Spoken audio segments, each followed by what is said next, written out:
अनिल शर्मा जी। अनिल शर्मा जी, आपने तेलंगाना का पर्सपेक्टिव सुना शेखर साहब से, और आप भी थोड़े समय के लिए आज जुड़ पाए हैं। मुझे मालूम है कि आप वहां पर दूसरे एक प्रिंट मीडिया से जुड़े हुए हैं। राजस्थान के हालात बहुत डाइसी हो गए हैं। राजस्थान के अंदर जो कंडीशंस हैं इस टाइम, वसुंधरा को ऑलमोस्ट बाईपास कर दिया गया है नरेंद्र मोदी की रैली के अंदर। शायद मैसेज बड़ा क्लियर है कि हम तुम्हारे बिना गुजारा कर सकते हैं, हमें तुम्हारी जरूरत नहीं है। कुछ ऐसी बातें निकल कर आ रही हैं, और कुछ जो पर्सपेक्टिव निकल के आ रहे हैं वो ये भी कह रहे हैं कि वसुंधरा के जाने से कोई फर्क नहीं पड़ेगा। लेकिन मेरा पर्सनल ओपिनियन है कि वसुंधरा के जाने से बहुत फर्क पड़ेगा। हो सकता है कि एक जीती हुई बाजी वो हार जाए। लेकिन आप राजस्थान में ये जो नया इमर्जिंग सारा का सारा सिनेरियो है, शर्मा जी, उसको आप किस रूप में देख रहे हैं? दिनेश जी, पहले मैं बात शुरू करूं उससे पहले बता दूंगा, मैं फ्लैश देख रहा हूं। ईडी की एंट्री राजस्थान में हो गई है आज जी। मतलब सबसे इंपॉर्टेंट पॉइंट ये, ईडी की एंट्री हो गई है आज। किसी मिनिस्टर के अगेंस्ट में भी ईडी की रेड चल रही है इस टाइम पे जब मैं आपसे बात कर रहा हूं। फ्लैश है मेरे पास में, तो चुनाव आ गए, अब पता लग गया कि चुनाव आ गए हैं, चुनाव बहुत नजदीक है, ईडी आ गई है। दूसरी बात मैं बोलना चाहूंगा कि जो लोग ये समझते हैं कि वसुंधरा के जाने से कोई अंतर नहीं पड़ेगा, वो गलती कर रहे हैं। वसुंधरा राजे राजस्थान की स्टेचर में टॉलेस्ट लीडर हैं, जो पैन स्टेट लीडर हैं। लोगों को ये समझना पड़ेगा, बीजेपी में आज की तारीख में पैन स्टेट लीडर राजस्थान में नहीं है कोई, सब कॉन्स्टिट्यूंसी के लीडर्स हैं। अब आप बात करते हैं हम कलेक्टिव लीडरशिप पे चुनाव लड़ेंगे और चेहरा होगा मोदी जी का। कल मोदी जी की आपने स्पीच देखी हो तो उन्होंने एंड इस पे करा कि मुझे लगा कि कहीं उनको ये डर लगा कि बाद में अगर हम चुनाव हार गए तो लोग मेरे से क्वेश्चन पूछेंगे। उन्होंने कहा कमल का ध्यान रखिए, बस कमल है जो कुछ है। तो मतलब वो भी अपने आप को किनारा कर गए किसी तरह से कि ये मेरे ऊपर नहीं आए, मेरे लीडरशिप के ऊपर क्वेश्चन नहीं उठे। नहीं तो अभी तक ये था कि मोदी जी की डायरेक्ट नजर राजस्थान पे, और मोदी जी ये कर रहे हैं, मोदी जी ये कर रहे हैं, मोदी जी ये कर रहे हैं। उससे बचने के लिए वो कमल पे आ गए, अब सिंबल के ऊपर आ गए, सिंबल ही है जो कुछ है, मैं भी नहीं हूं। तो एक तरह से उन्होंने भी अपने आप को इससे अलग करने की कोशिश करी। तीसरी मतलब बात में अभी तक तो शर्मा जी हर बात पे कि ये मोदी की गारंटी है, ये मोदी को वोट है, ये मोदी को सीना ठोकते थे। अब मोदी का सीना हट के कमल कैसे आ गया? वो तो बोलते थे, आप बिल्कुल सही कह रहे हैं सर, पर कल में वो तो बोले, पर अचंबा मुझे इस बात का हुआ कि लास्ट सेंटेंस जो था, अगर आप उनका स्पीच सुनेंगे, उसमें वो सिर्फ कमल कमल करते रहे। तो मेरा अगर पॉलिटिकल ज्ञान या मैं अपना पॉलिटिकल लॉजिक लगाऊं तो इसका मतलब यह है कि पहले लोग बहुत बोल रहे थे राजस्थान को मोदी जी देख रहे हैं, मध्य प्रदेश को अमित शाह देख रहे हैं, बाकी राकेश जी बताएंगे मध्य प्रदेश का, और उसको छत्तीसगढ़ को नड्डा जी देख रहे हैं। तो मतलब मोदी जी ने तो एक तरह से अपने आप को सेव कर लिया कि अब कमल है और आप सब कमल की तरफ ध्यान दो और कमल को वोट दो। तो तीसरी बात मैं बोलूंगा आपको दिनेश जी, कल यहां रैली थी या पब्लिक एड्रेस था मोदी जी का, भीड़ अच्छी आई, इसमें कोई शक नहीं है, लाख होगा फिगर, करीब लाख के आसपास होगा। पर आप एक चीज नोटिस करिए, जितने लोग वहां आए जिनसे मेरी बात हुई, वो ज्यादातर वो थे जो टिकटार्थी थे। उनको वो अपने साथ लोगों को लाए थे कि हम अपना पावर दिखा के टिकट ले लेंगे। तो अभी राजस्थान में टिकट डिक्लेयर नहीं हुआ, जैसे मध्य प्रदेश में कुछ डिक्लेयर हो गए, ऐसे राजस्थान में नहीं हुए। तो वो अपना पावर दिखाने के लिए भीड़ भी लाए, भीड़ भी आ गई सब।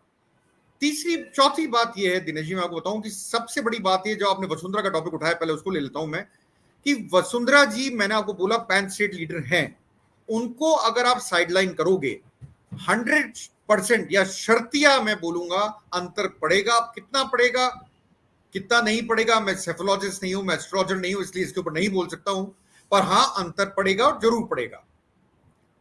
पांचवी बात मैं बोलूंगा कि आप जब लोगों से बात करते हैं, लोग आजकल ये आज से 8 महीने पहले, 9 महीने पहले अगर आप राजस्थान को देखेंगे तो एक एमएलए ने यह भी कहा था, जो मिनिस्टर भी थे अशोक गहलोत कैबिनेट में, जिनको हटा दिया गया, कि इनके विधायक तो इतने जीत के आएंगे कि फॉर्च्यूनर पे लाना पड़ेगा। मतलब कांग्रेस के करीब 15, 20, 25 से ज्यादा विधायक नहीं आएंगे जीत के।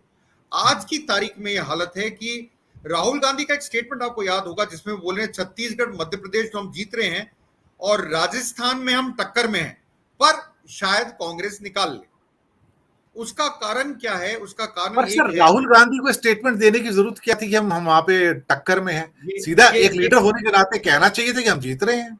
ये आप बिल्कुल सही कह रहे हैं, ये बड़ा, पर इसका स्टेटमेंट का आप दोनों तरफ से इन्फ्लुएंस आपको ड्रॉ करके देता हूं मैं, स्टेटमेंट क्यों आया होगा। एक तो स्टेटमेंट का कारण ये होगा, मुझे लगता है वो चाहते हैं पार्टी यूनाइटेड रहे। अभी भी आप देखिए, मुझे लगता है कहीं ना कहीं पे अशोक गहलोत और सचिन पायलट में डिफरेंसेस हैं, तो दोनों साथ कहीं नहीं जा रहे। अभी देखते हैं, इलेक्शन का टाइम आ रहा है, आगे कैसा होता है वो आगे पता लगेगा, पर अभी ऐसा लगता है, ऐसा प्रतीत होता है। दूसरा, शायद वो ये कहना चाहते हैं जो मैं बोल रहा हूं कि 9 महीने पहले तो आप कंटेंशन में भी नहीं थे, अब आप अपने आप को इस लेवल पे ले आए हो कि आप अब टक्कर दे सकते हो बीजेपी को और शायद इलेक्शंस को निकाल भी सकते हो। वही बात मैं बोल रहा हूं एज ऑफ टुडे। देखिए आप दिनेश जी, एक चीज ध्यान रखिएगा, एज ऑफ टुडे बात कर रहा हूं। हमारे यहाँ पॉलिटिक्स बड़ी डायनेमिक होती है, परसेप्शन पे बहुत जल्दी और इमोटिव इश्यूज पे बहुत जल्दी चेंज होती है। As of today it is neck to neck fight between BJP and Congress with an advantage to Congress. अब एक क्वेश्चन आपका आ सकता है कि एडवांटेज कांग्रेस को क्यों? उस एडवांटेज का मेन कारण है अशोक गहलोत और उनकी पॉलिसीज। उनकी जो पॉलिसीज है, वो पॉलिसीज जो सोशल सिक्योरिटी स्कीम्स हैं, सबसे पहले कौन लेके आया था? वो अशोक गहलोत थे। चाहे वो ओपीएस हो, राइट टू हेल्थ तो शायद अभी तक मुझे लगता नहीं कोई और स्टेट के अंदर है भी, किसी स्टेट में नहीं है। उसमें आप 25 लाख का चिरंजीवी यूनिवर्सल हेल्थ स्कीम लाए, जिसमें आपने फैमिली कर दिया और बीपीएल वालों को फ्री ऑफ कॉस्ट है, और जो बीपीएल से ऊपर हैं, अब पॉवर्टी लाइन, उनको 850 रुपए में है। ऐसी स्कीम किसी प्रदेश में नहीं है। तीसरा, गिग वर्कर्स, ये बड़ा इंपॉर्टेंट पॉइंट है। गिग वर्कर्स का कोई ध्यान नहीं रख रहा है, उन्होंने इसके लिए बिल लाए असेंबली में और उसका बड़ा सपोर्ट मिला। चौथा, right to minimum income, that means अगर आप शहरों में भी रहते हैं तो आपको 125 दिन के काम का पैसा मिलेगा। तो आपने ये मानता हूं 4 मास्टर स्ट्रोक उन्होंने खेले। मतलब आपका मतलब एक शहरी मनरेगा उन्होंने इंट्रोड्यूस किया। बिल्कुल, शहरी मनरेगा। और पांचवा जो लोग पकड़ नहीं पा रहे, इंक्लूडिंग मी, जो अब मैं पकड़ पा रहा हूं, वो है मोबाइल जो महिलाओं को दिए गए। अच्छा, वो पॉइंट कोई नहीं पकड़ पाया। आप देखिए उसको कैसे पकड़ते हैं हम। जो झुग्गी झोपड़ियां आती हैं, वहां अगर आप जाएंगे और बात करेंगे, उसमें एक पेज है, मैं आपको बताता हूं अभी। वो जो औरतें हैं या वहां की जो महिलाएं हैं, वो बड़ी खुश होती है मोबाइल दिखा के आपको, देखो हमको मिला, देखो हमको मिला, हम तो वोट इसी को देंगे। यहां तक ठीक है। फिर आप उनसे पूछते हो ये किसने दिया, तो कहते हैं गहलोत साहब ने। कि गहलोत साहब कौन है, कौन सी पार्टी के? पार्टी पता नहीं है सर उन्हें। तो इसका मतलब यह है कि Ashok Gehlot as a chief minister is fine, but party पता नहीं है। तो कांग्रेस को इस चीज पे, एरिया पे फोकस करना पड़ेगा। अपने वर्कर्स के थ्रू ये आवाज पहुंचानी पड़ेगी कि अशोक गहलोत कौन है।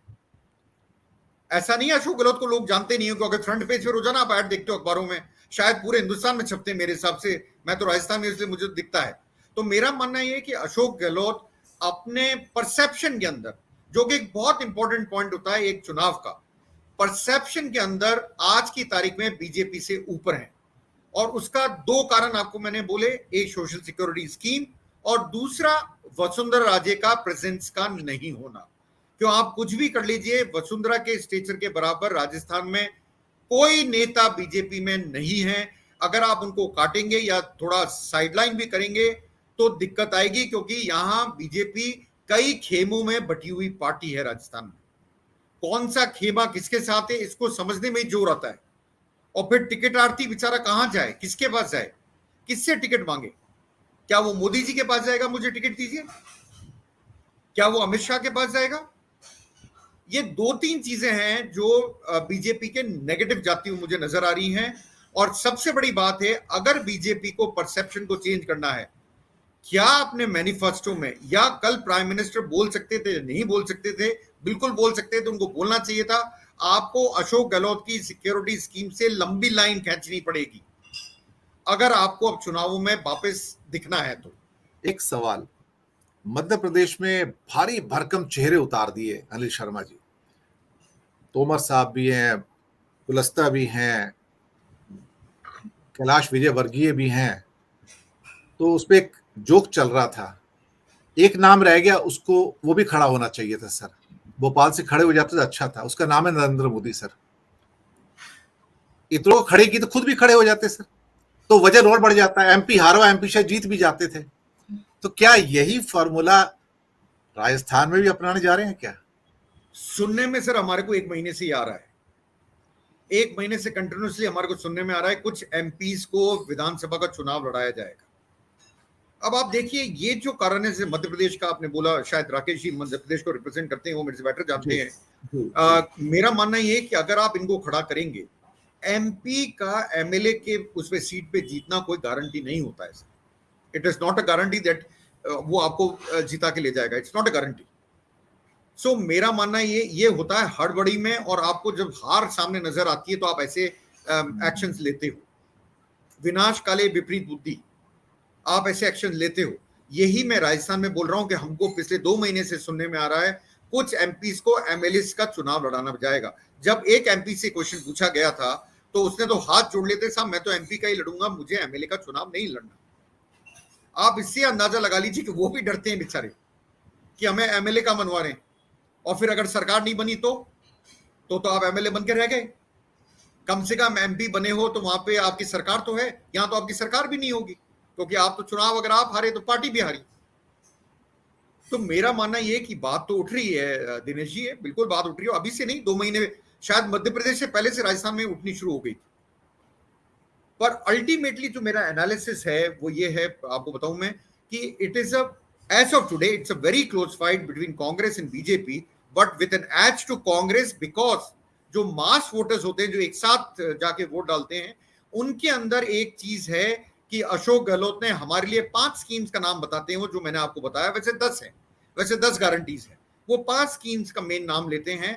मुझे लगता है कि आज अशोक गहलोत, इसीलिए जब उनको ये बोला गया कि राहुल गांधी ने कहा कि मध्य प्रदेश छत्तीसगढ़ हम जीत रहे हैं, तो अशोक गहलोत का जो स्टेटमेंट था वो एक, मैं मानता हूं, स्टेट्समैन का होता है, बड़े लीडर जो बोलते हैं, बोला कि राहुल गांधी जी ने ये कहा, हम इस चैलेंज को एक्सेप्ट करते हैं और हम मध्य प्रदेश और छत्तीसगढ़ से बड़ी मार्जिन से जीत के दिखाएंगे या आपको जीत के दिखाएंगे। ये बड़ा प्रॉपर स्टेटमेंट था उनका। हाँ, ये मैं मानता हूं दिनेश जी जो आपने कहा, इससे पार्टी वर्कर्स का थोड़ा मॉरल डाउन होता है।